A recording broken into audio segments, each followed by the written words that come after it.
What's up mga ka-Blaze Hunters? Hi! So today, we're on another road trip.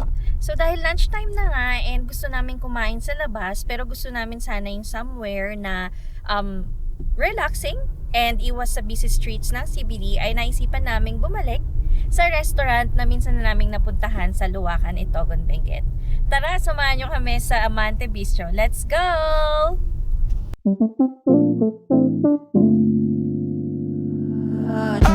Trying to breathe underwater. Trying to hide 'cause I'm scared. Confusing which is one from the other.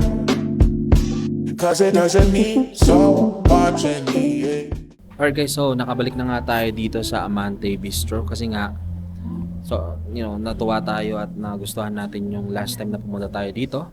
Kaya babalik tayo para subukan naman yung mga ibang bestsellers nila. So tara, samahan nyo kami. Let's go! Ang Amante Bistro ay located sa Barangay Luwakan, Sitio Marooc, Itogon, along Benguet Nueva Vizcaya Road or kilala rin as Ambuclao Road. 20 to 25 minutes away from Pactal Circle and accessible din siya via commute at ang jeepney terminal nila ay located sa Lacandula Street. Hanapin lang ang jeep bound to Mount Camisong. Una na itong nakilala sa Mabalacat, Pampanga kung saan sila ay nag-o-offer ng ribs at steak. Open sila from 8 AM to 8 PM Mondays to Sundays, kaya naman perfect para sa mga naghahanap ng makakainan, especially pag Sunday with the fam. Alright guys, so nandito na ang ating order. So ang in-order natin ay yung kanilang Amante plate, which is actually good for 2 daw to, pero hindi tignan mo naman parang ang dami na niya. May 2 rice na siya, meron na siyang roast beef, pesto pasta, fried chicken, tapos meron na rin siyang ribs, and then yung kanilang garden salad.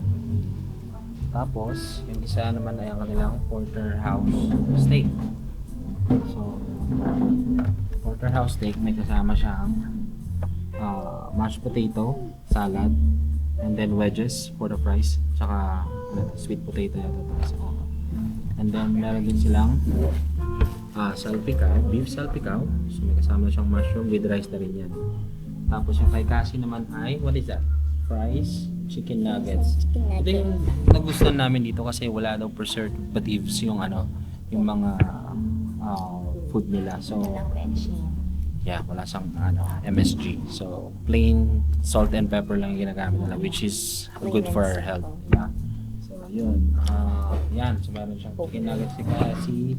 May kasama na rin siyang rice. And of course, yung favorite niyang gravy. How was the gravy? Diba? Sarap. And then, yun nga, sa drinks naman namin, kumuha kami ng, syempre, season ngayon ng avocado, tsaka favorite ni Mami itong avocado.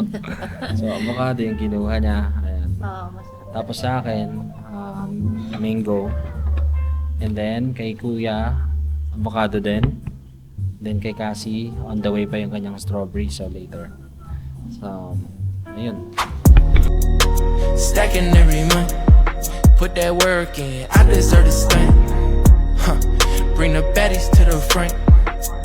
It's the type of life that I want. Alright guys, so as usual, taste test na tayo dito sa mga pagkain na in-order natin. So, unahin natin kay Cassie. Cassie D. So again, you ordered chicken nuggets with fries. So, try mo nga, dali. Okay.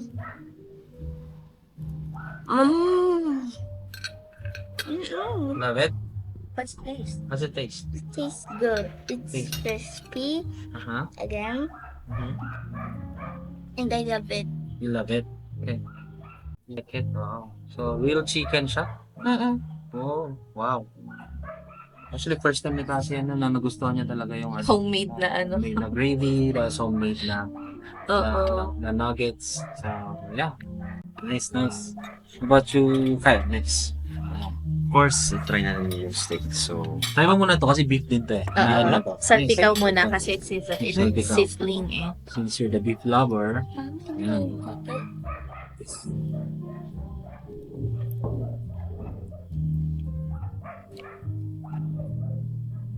ang sarap. Ang savory ng flavor niya, tapos rich in the seasoning. Parang balance yung seasoning niya. Yung, na na-taste ko yung parang high quality meat niya na nilagay dito. No? Tastes very, real good, really super good. Yeah. Okay. So, we will try the beef salpicao. So, kanina pa siya na-serve. Sizzling siya actually when it's served. Pero, since ang tagal namin mag-picture, eto na siya. Ayan. Oh, nakikita mo. Na-seared naman siya, diba? Ang lambot niya, so tender. Ay talaga, kahit matagal na siyang Tagal na, oh. Hindi na nga ako napapasok sa sizzling niya, sa plate. Pero, ang lambot pa din. pa rin niya. Wow, galing ah. Diba? Unlike other meat na kapag matagal na i-serve din mo makain hanggat tumitigas. Ang flavorful niya, so savory. Nagugutom na rin akong napanood sa kayo. Bisa mo. Hindi joke lang. Next naman is It's so rich in flavor. yung Ito steak. gusto ko tikman. May Yung, joke ako dyan. mashed potato. Di ba ito puti? Mm, Ito ano to? brown. Hindi, mashed potato. Ang sarap ng mashed potato. So next is yun na. Steak. Steak, your So, favorite. hot muna natin ito. Saan yung wok mo? Okay. Nakbuto yan na. So, hot natin tong part na to. Yan. It's a very good bite. That's right.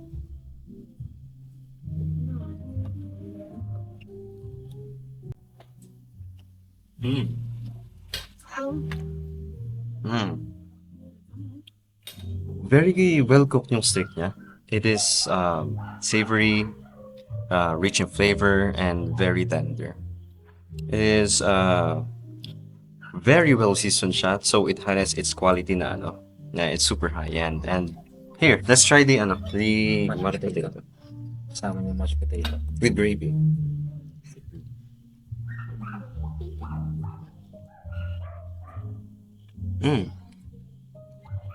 This is very creamy, very good.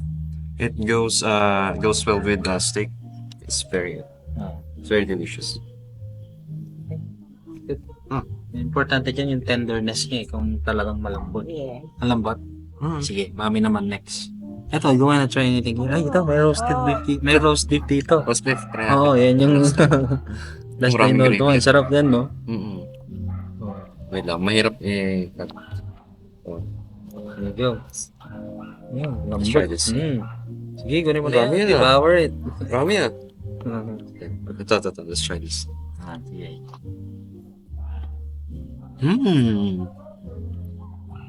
Sarap naman ito. So yung meat niya talagang malambot siya. It's very soft. Yun kasi talaga importante pag beef. Dapat malambot eh. Kaya nga, Very delicious. kaya nga, Very. Yan nakakain. Kaya nga yung nagustuhan ko dito kasi nung trinay namin yung yun nga, yung roast beef and then ngayon tinaray na natin yung steak and then salpicao. So talagang natuwa kami kasi malambot siya. And So, then Why don't you try the pesto? Basta? I'm not really a pasta Oh, guy, pero Diyan kayo na naman bahala kasi, dyan. No? Siyempre, we're not into pesto, di ba? ako din Diyan mo actually masasabi kung first. magugustuhan mo. Do I try it? Sige, Ano ba to? go. What this is consistent? Pesto is it's a pasta as well pero yung nilagay nila na pesto is this one Basil. basic. Okay. Yun yung Patay sauce ng niya. tiny lipstick. Hindi ko Kung kaya mo na lang muna na. Yan, konti lang yan. Oo. Sige.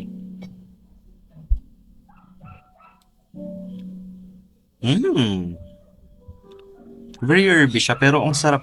Para siyang yung para siyang spaghetti na hindi ko naman tawag dito eh. Pero okay naman. Okay lang. Naalala mo yung yung iniinom ko na drinks lagi na may Hindi naman. Parang ganun lang. Parang hindi naman ganun. So mami, ikaw naman, try mo. Okay. So ano yun? All good? Oh, delicious naman. Oh. Hindi, yun sa mga sa meat, kamusta yung Yung meat, yung verdict mo dyan? very tender siya. It's very flavorful. Full of talaga. Flavor siya. And very balanced yung seasoning niya. Stacking every month. Put that work in. I deserve to stand. Ayan. Anak, pairam ako Tapos nung try mo naman yung steak. slicer. Steak naman. Try mo yung steak. Dito tayo sa may taba. Sige. So, mahilig tayo sa taba.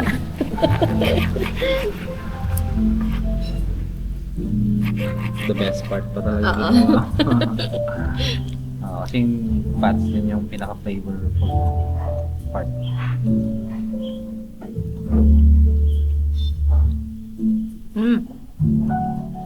Ang balance ng taste niya. Mm. Talagang salt and pepper nga lang siya. Pero yung pagkakaluto, maayos, malambot. Mm. Oo. Gusto ko pa isa pa ito. Yung pure meat naman.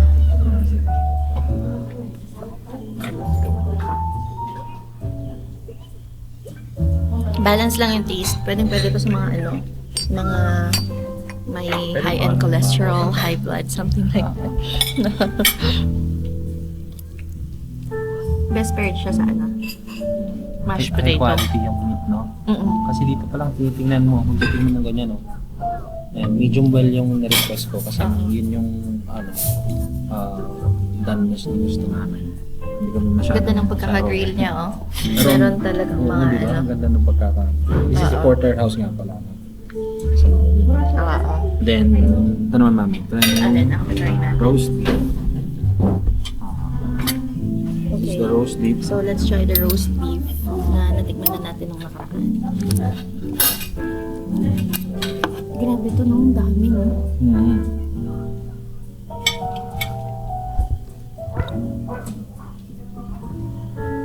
Ang sarap talaga niya.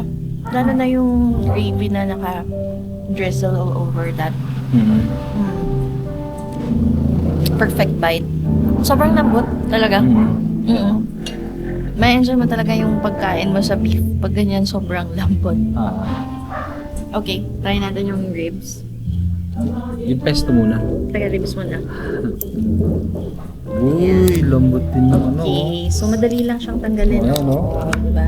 Yan ang ribs. Ayan, oo. Kaya nagustuhan ko rin dito nung last time kasi yung ribs na yan. Masarap talaga siya. And then meron siyang hot sauce din dito. Ito. Ito yung kanilang hot sauce. Ang smoky ng flavor niya. Mm. Tapos ang sweet ng sauce. Mm. Yung barbecue sauce na ang galing ng pagkakaluto. How about, Kasama yung smoky flavor. ah, Did you try it? try mo. Smoky flavor siya. Wait lang. Kumain ba ako na itong Hindi. Hindi. Di ba? Get some sauce. Smoky, di ba? I love yung pagka-smokiness niya ng ng meat. Overall, masarap naman siya. Ang sweet ng sauce niya. Diba? Okay. Pesto. Hindi na ako kumakain ng pesto eh. Kasi yung herbs nga. But Takot sa herb. we will definitely give it a try. Wait lang. Konti na lang muna. Okay, challenge accepted. Ah! Sarap, no? Ay, ang sarap. Oh, di ba? Hindi siya... Kasi takot tayo sa lasa ng basil, di ba? Oo. Hindi mo siya malalasahan. Hindi. Nalalasahan mo siya, pero yung kayang-kaya mong i-intake. Oo. Mm. Oo, kasi hindi lahat ng tao gusto ng basil. Oo, ang creamy niya na basil na mas ang sarap ng pesto sauce niya. Mm.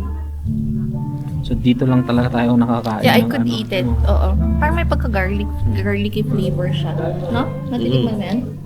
May pagka-garlicky flavor siya, pero creamy at the same time. And hindi overpowering yung pesto sauce niya, yung basil. Hindi siya overpowering. Nice. Okay, the chicken. Ito ba yung chicken na nasa plate ni Cassie nung last na order natin? I think so. Lambot talaga ng chicken. Mm. Crispy yung coating niya, tapos yung sa loob, ang juicy niya talaga. And, hindi manipis yung laman niya. Unlike sa other na katsu na chicken na ganyan na manipis. Yung kanya makapalo. Oo. You, daddy. So, yes, ako naman. Ako, itatry ko ano una muna. Yung pesto. Talagang yung first na hindi gusto. Hindi naman. I mean, hindi tayo hindi gusto pero hindi natin kinakain. Hindi tayo sanay. Oo. Kasi most of the time kinakain natin chicken alfredo, yung Carbonara. spaghetti, yun yung mga pasta kinakain natin, yung mga lasagna, ganun. Pero Kasi medyo tatry natin. takot tayo sa taste niya, no? Dati. Pero hindi naman pala Pero dapat. yun, try natin ngayon. Tingnan natin kung ito yung ano. Ito yung pinaka napapakain natin.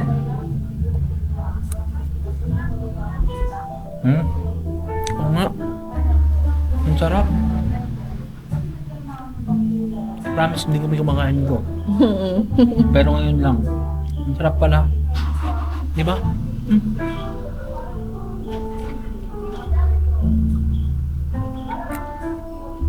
Ang sarap niya. So, mula ngayon, Hanggang dito lang ako napakain ng pesto talaga dito sa market. Kasi masarap siya, creamy. Tapos yung basil niya, saktong-sakto lang yung pagkakalagay. And I think yung mga nasa ibabaw is garlic, no? Garlic Oo. pa siya. I'm not sure, pero yun, feeling ko garlic yan. Then mayroon siya mga chicken na nakalagay din. So, And I think Good yung siya. garlic is na-mix na siya sa basil pagka ginagawa niya ng sauce. ang sarap Kaya niya. garlicky din yung flavor niya. Pero ang sarap niya. Oo.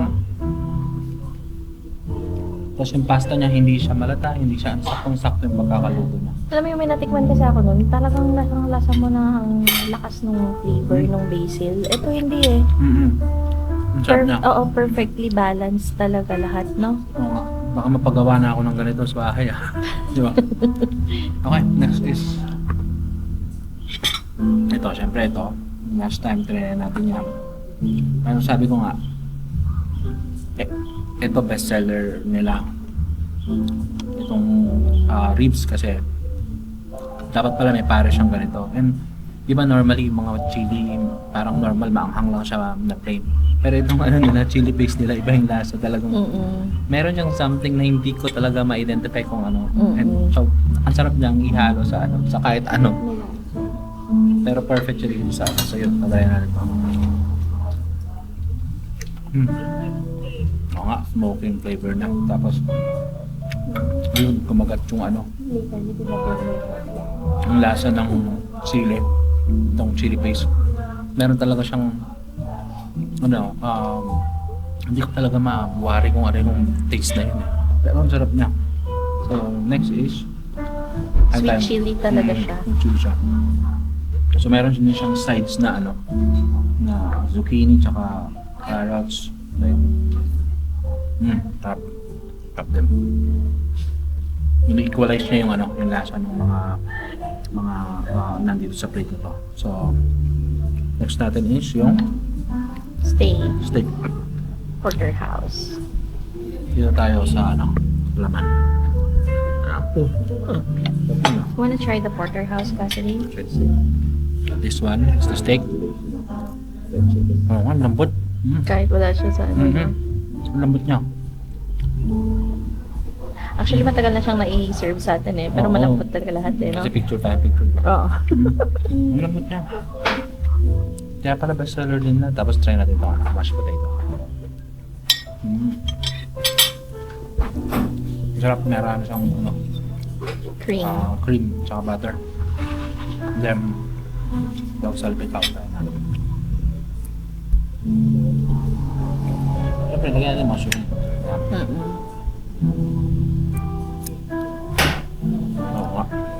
Diba? Malambot siya pa. Ang lambot pa rin ka mo. Yun yung hindi ko magawa na lasa pag nagluluto tayo ng beef. Yung lasa, yung aftertaste ng ano, Ng beef pag talaga. kinagat mo yung beef, tapos kakatas yung beef sa mouth mo, tapos malalasahan mo na beef siya, pero may alat siya ng konti na ano, yung alam mo yung natural na ano, na lasa. Ang sarap, no? Oo. Yung Diba? lasa ng beef talaga lasang lasa mo. Sarap. Tapang. Papangalawa ka pa. Tapos ito naman, roast beef. Ito yung last time di ko na-order to. Ito try ko naman.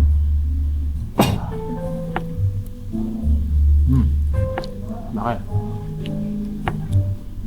Hatiin na lang natin dito. Ay, ang lambot. Ang lambot din, oh. Normally, itong mga roast beef, nasa part to na meat talaga, yung lean. So, asahan mo minsan matigas siya kapag sa ibang mga nagluluto or walang lasa masyado. Pero try natin. Lambot. Sarap.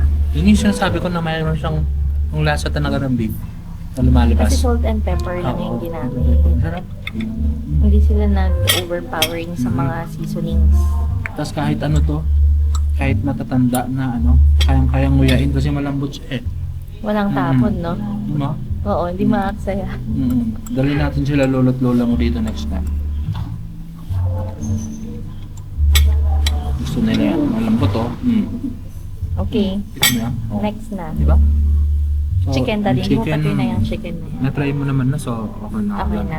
Oo. Gusto ko manatili lang yung lasa ng beef. Yung kung drinks naman, try natin. Kasi di natin na ano yan nung nakaraan. Okay. What's your drink, love?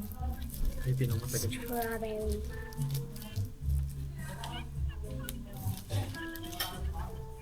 Fresh? Fresh? Like it? Ikaw, kuya. Dati ayaw mo ng avocado. What's that? Avocado, diba? Gusto mo avocado?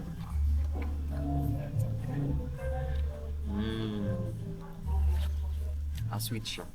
Pero malalasama talaga yung avocado. So overall, very good to it. What do you like? Ako mango. Siyempre, mango lover ako. Oh yun, fresh yung mango. Malalasaan mo. Sarap. Nandun sa loob yung ano. Parang ka kumakain. Di ba pag kumakain ka ng mangga, ginagano mo. Na ano, kaya inaan mo, isinscoop mo. Parang ganoon din yung lasang-lasa niya talaga, na may gatas. Sarap. Mamaya na yan, baka hindi tayo makakain. Tara. So, yun. Guys, sobrang sarap. So, tara, kain muna tayo. Let's go. Stacking every month, put that work in. I deserve to stand. Huh. Bring the Okay, so nandito na rin ang ating dessert. So, ang in-order natin ay ang kanilang apple pie. So, yan. So, may kasama na siyang 2 scoop ng ice cream mo. Sarap niyan. Tapos yun nga, ito yung apple pie niya lang sa gitna. Tapos may nag-sprinkle sila ng, I think this is a confectioner sugar. Tapos yung ice cream niya, homemade din. So, from the texture, makikita mo homemade yan. Then, meron din tayong, what is this, ma'am? Walnut cake. Walnut cake. Wow. This is the first time I heard about this. So, interesting siguro to. So, Pang mamaya vegan, titikman no? natin. Oo. Para sa mga mahilig sa veggies and fruits and nuts. So, this is for you. So, meron siyang parang, ano, Whipped cream. whipped cream. Ito sa loob Ito niya yung is yung, may cake siya sa loob and may icing. Tapos yung whipped cream and then this is Parang the, custard yung yellow niya. Oo nga. So, mamaya tatry natin yan. So, I tara. think we should try it now kasi Ah. baka mag-melt. Oo nga. Sige, go. Oo, dito muna. Nag-melt na yung ice cream eh. Mm. This is the apple pie. So, it's not your typical apple pie na circle tas i-slice nila ng Pie. triangle papay mismo. Square siya actually and nasa loob, filling niya. Oh. Ooh, wow. Tingnan mo, yung laman niya sa loob. Yan. So, it's really homemade. Yung pie mo na without ice cream.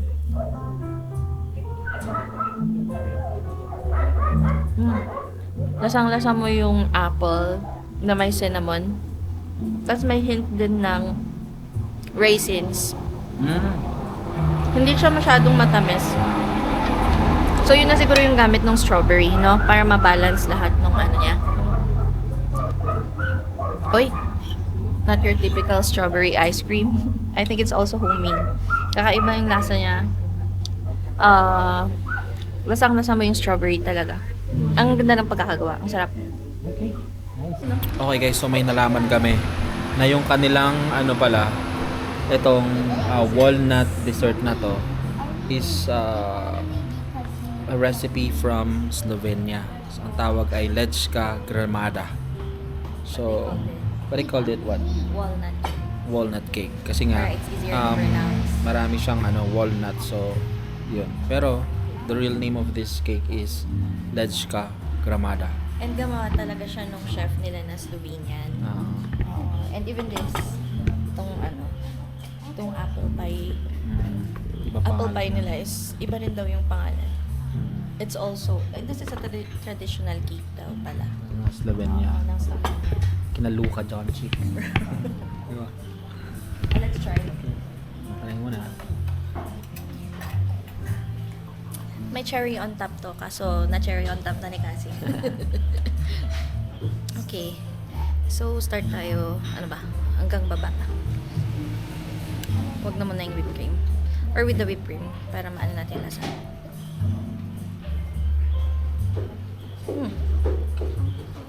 Interesting. Wait lang. Okay, so, yung ano niya, yung cake niya itself is chiffon. Tingin ko nalagyan to ng milk. Kasi sobrang lambot niya. Alam mo yung sa ano? Is it sweet? Hindi dulce de leche. Tres leches. Parang ganun yung cake niya. Wet siya na type ng... naging wet siya dahil dun sa nilagay. Anong kind of milk nilalagay doon? Is it condensed or evaporated? You think? Hindi ako sure. Pero hindi siya sweet, so Hindi. it's not condensed. It's not condensed.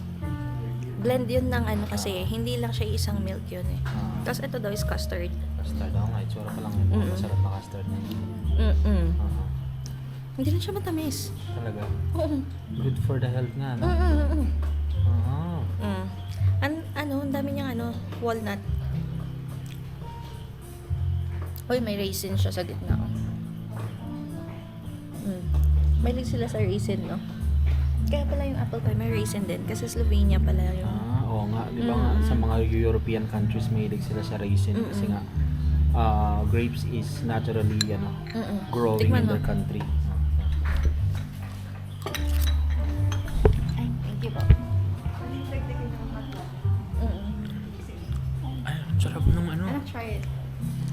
Ang sarap ng cake. Sarap hindi siya matamis. Ang sarap po.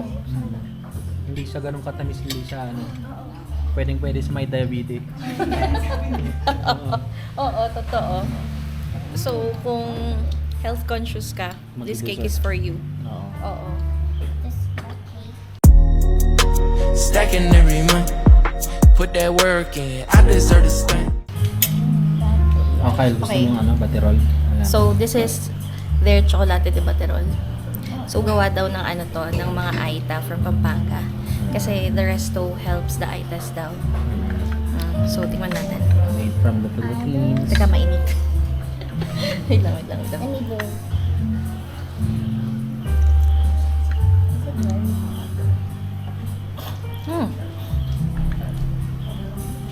Masarap nga. Di. Oh, Mm-mm. talaga? Okay. Try natin. Be careful. That's hot.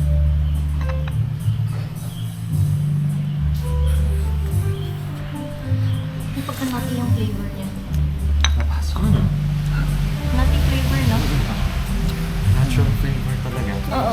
Kasi nga ang Ibaba mo na. chocolate de batero is ginagawa yan ng from cacao, di ba? So, cacao is chocolate. Oo. It's very Interesting. interesting. And delicious. Pure talaga siya na cacao. Try nga. Oo. Sige. Hindi siya mapait. Oh, be careful. Alam mo yung natikman natin din sa na mapait. Sa Di ba Baterol hindi mismo. ko siya gusto? Kasi sobrang Ay. pait. Yung amoy pa lang niya, amoy na siya na parang chocolate na tableya na Parang ang nating anong lasa na parang iba-iba kasing klase Dark ng pagro-roast nutty na ng cacao. So meron yung dark roast din, parang coffee din.